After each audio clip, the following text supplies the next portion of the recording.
किसी सरकारी जमीन को चिन्हित करके वहां पर एक छोटी सी कब्र बना दी जाती है और फिर इसके बाद उस नकली कब्र को कुछ दिनों के बाद एक मजार का रूप दे दिया जाता है और फिर धीरे धीरे उस मजार का इतना विस्तार हो जाता है कि वो मजार किसी विशाल ढांचे में बदल जाती है और फिर धीरे धीरे लोग यहाँ पर आकर रहने लगते हैं और इसीलिए हम इसे आज मजार जिहाद का नाम दे रहे हैं।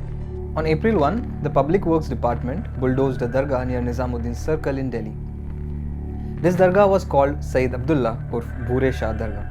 According to the PWD, this Dargah encroached on a footpath and hence this encroachment has been demolished.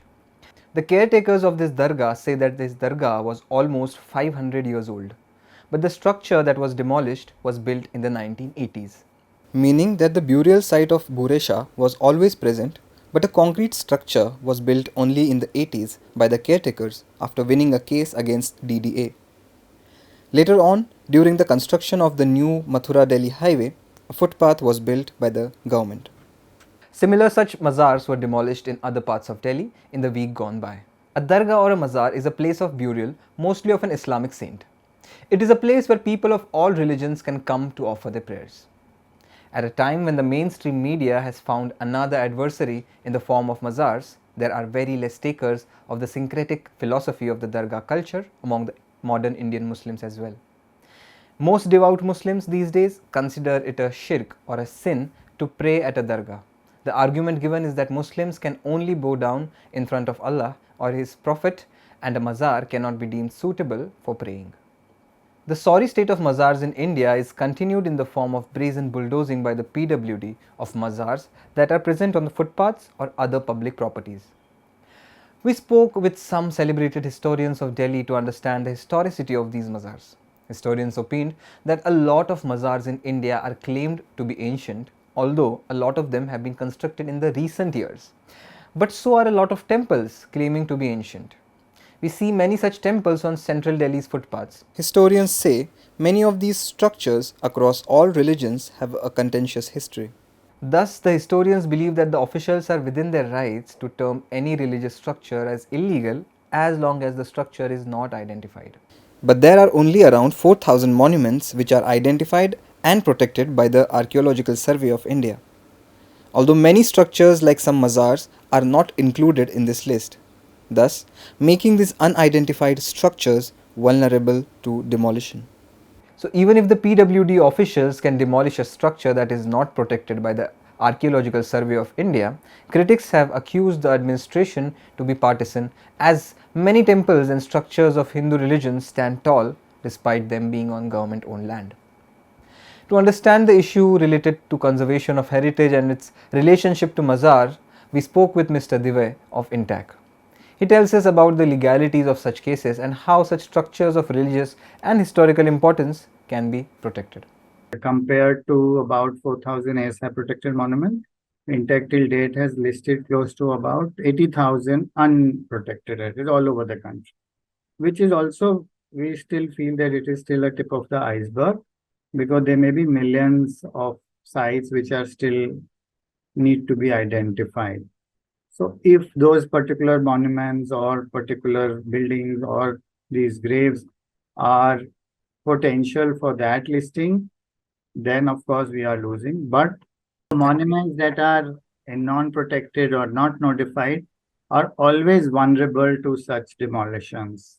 There is a system of designating heritage also. So first is identification.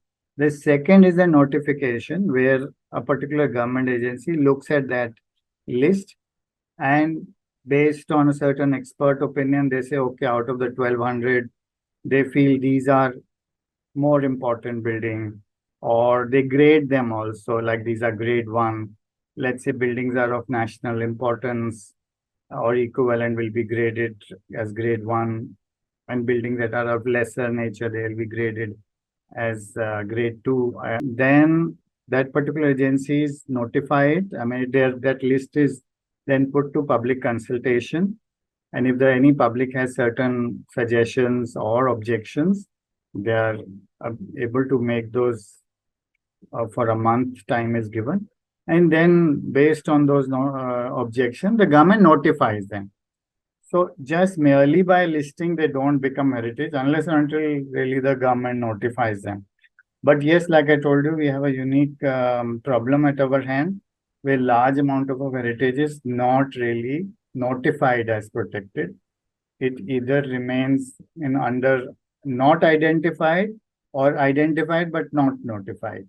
The targeting of mazars under the pretext of illegal construction is a complex issue to understand, as mazars do not necessarily come under the category of heritage or structures of historical importance, until and unless people are aware and citizen groups act to protect the monument.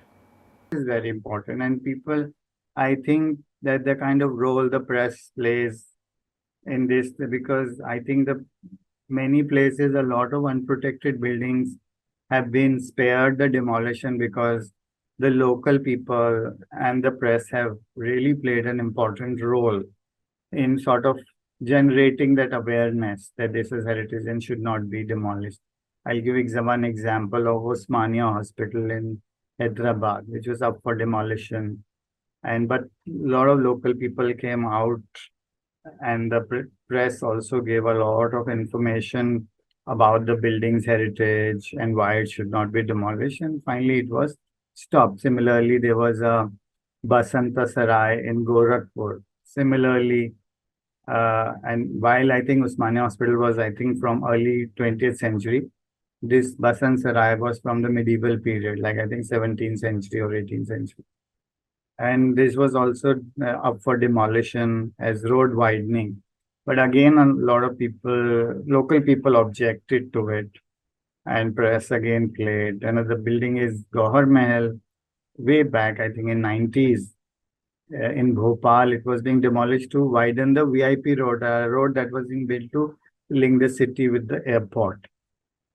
And this building was coming in the way, and they were wanting to demolish it. So a lot of local uproar happened, and they should not be demolished. So I think that buildings, if there are more awareness, people are more aware, and if there needs to be a connection with the people, that's also very important, because every society needs to also decide what is important, what is relevant, because we also have in our country the problem of plenty. If you sort of start notifying or declaring everything heritage, even places where they are not connected to the people, then I think that is also a problematic approach.